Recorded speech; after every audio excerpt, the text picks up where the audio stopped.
Hello, welcome to Anshika Yes Academy. We will cover lesson number 14 of Tamilnadu Board Higher Secondary First Year, Chapter number 14, The Spread of Indian Culture and Other Asian Countries.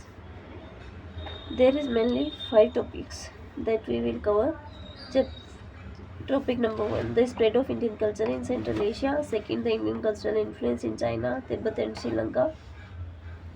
Third, Indian cultural influence over the Southeast Asia. Fourth, cultural context between India and Myanmar. Fifth, the art and architecture in the countries of Southeast Asia. The spread of Indian culture and civilization to the other parts of Asia constitutes an important chapter in the history of India. India had established commercial contacts with other countries from the earliest times. It had inevitably resulted in the spread of Indian language, religions, art and architecture, philosophy, beliefs, customs and manners. Indian political adventurers even established Hindu kingdoms in some parts of Southeast Asia. However, this did not lead to any kind of colonialism or imperialism in the modern sense. On the other hand, these colonies in the new land were free from the control of mother country, but they were brought under her cultural influence. Central Asia. Central Asia was a great center of Indian culture in the early centuries of the Christian era. Several monuments have been unearthed in the eastern part of Afghanistan. Khotan and Kakher remained the most important centers of Indian culture. Several Sanskrit texts and Buddhist monasteries were found in these places. Indian cultural influence continued in this region till 8th century. Indian culture had also spread to Tibet and China through Central Asia. India and China. China was influenced both by land route passing through Central Asia and the sea route through Burma. Buddhism reached China in the beginning of 1st century AD.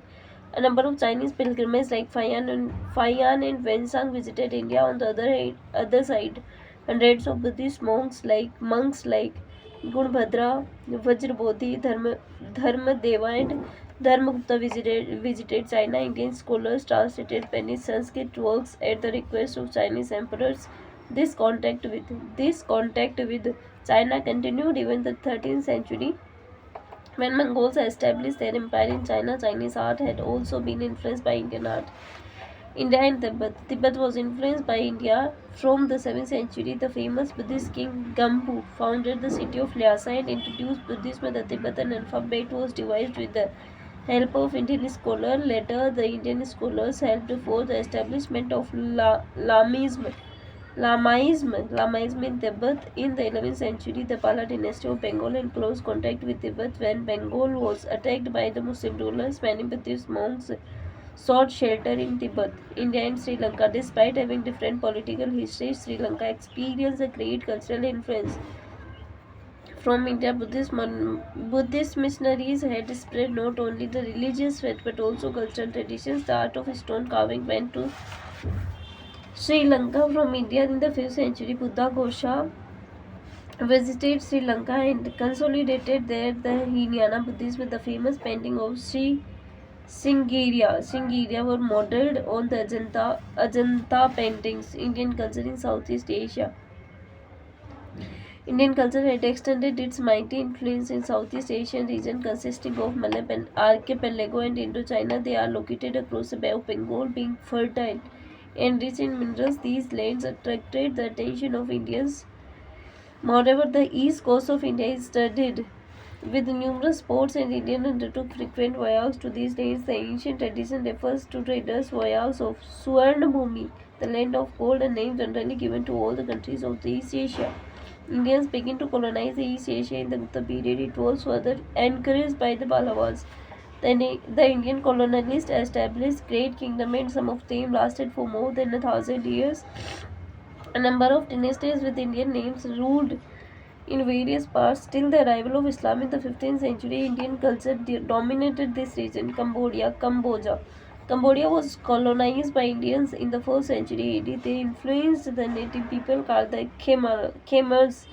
The ruling dynasty was known as Kambozas, and their country was Cambodia or modern Cambodia. Under the early rulers, Shaivism and Vaishnavism made steady progress. The Cambodia Empire at the greatest extent included Laos, Siam, part of Burma and Malay Peninsula. Numerous Numerous Sanskrit inscriptions gave us a detailed history of its kings. A number of Hindu literary works like the Vedas, the Ramayana, the Mahabharata, Panini's grammar, Hindu philosophical treatises were all known to the people of Cambodia. Like the Pallava king, they were called Varmanas. Yashovarman and Suryavarman II were two well-known rulers. Temples were built in South Indian style. There were plenty of Sanskrit inscriptions. There are plenty of Sanskrit inscriptions. The most famous of these temples was the temple Wat of Vishnu, built by Suryavarman II in his capital city Angkor. It was popularly called as Angkor Wat Temple. It is standing on top of terraced structure. Each Champa or southern Nam is situated. Champa or southern Annam is situated on the east of Cambodia. The first Hindu dynasty was established by Sri Mara in the 2nd century AD. A number of Sanskrit inscriptions throw light on the history of Champa. 12 Indian dynasties ruled over Champa, and by the 13th century, Champa was annexed to Cambodia under its Hindu rulers, and Hindu religion and culture.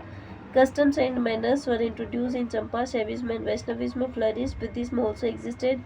Side by side, various works on Hindu philosophy, grammar, fine arts, and astrology were written. Siam or Thailand. There were several states in Siam following Indian culture. Thai script was developed with the help of Indian scholars. The traditional laws of that country were composed on the model of Dharma Shastras. The temple at Bangkok contained many scriptures depicting the Ramayana. Sumatra and Java. The Malay archipelago had remained an important link between India and the Far East. Several Hindu kingdoms existed here. Between 5th to 15th century AD, the most important Hindu kingdom in the big island of Sumatra was Srivijaya. It was a great center of trade and culture in the 7th century. Subsequently, the Srivijaya kingdom developed into a powerful maritime and commercial power known as the Salendra Empire, extending its sway over the neighboring island of Java, Bali, Borneo, and over Cambodia. The Salendra rulers were Mahayana Buddhists and maintained cordial relations with the Indian kingdom of the Palas of Bengal and Cholas of Tamilnadu. Rajaraja Chola allowed the Salendra king Mara Vijoytungavarman to build a Buddhist monastery at Nagapattinam. His son Rajendra conquered the Salendra kingdom for some time. Later they became independent. The Salendra empire continued intact till the 11th century AD. A Hindu kingdom was established in Java as early as the 4th century AD. In central Java rose the kingdom of Mataram, which became a strong center of Hindu religion and culture. It was conquered by Salendras of Sumatra till the 9th century. Java continued to be a part of Salendra empire. Later it regained its independence. Java attained greatness and splendor in art under Salendra rule.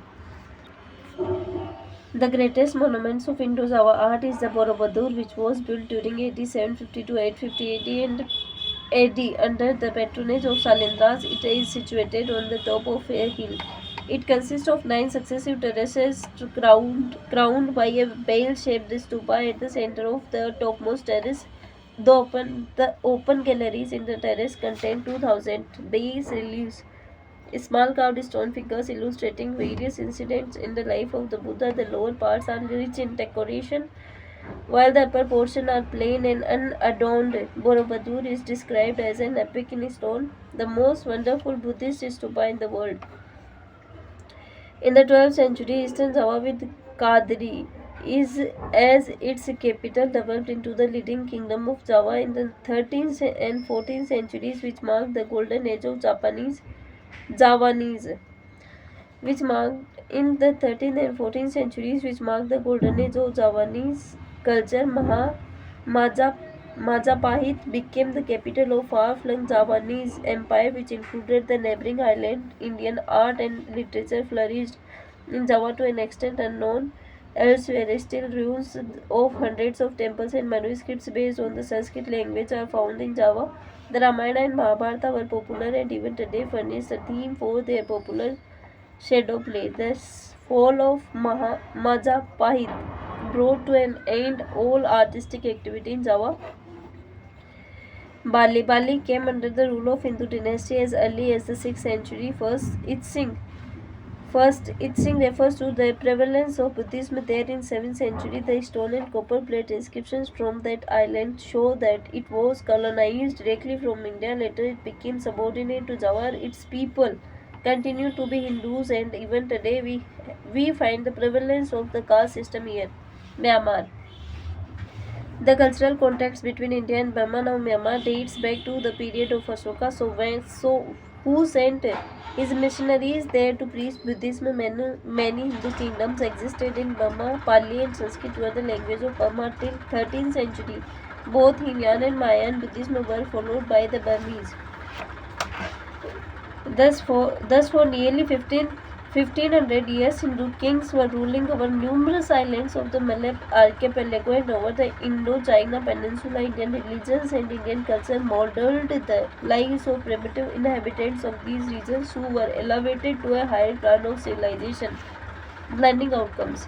India's influence over Central Asia. First, second, cultural context between India and China. Third, India and Sri Lanka through the ages. For spread of Indian culture in the countries of Southeast Asia such as Indochina, Malay Archipelago and Myanmar. 5 Hindu temples in Southeast Asia and their architecture. Thanks for watching.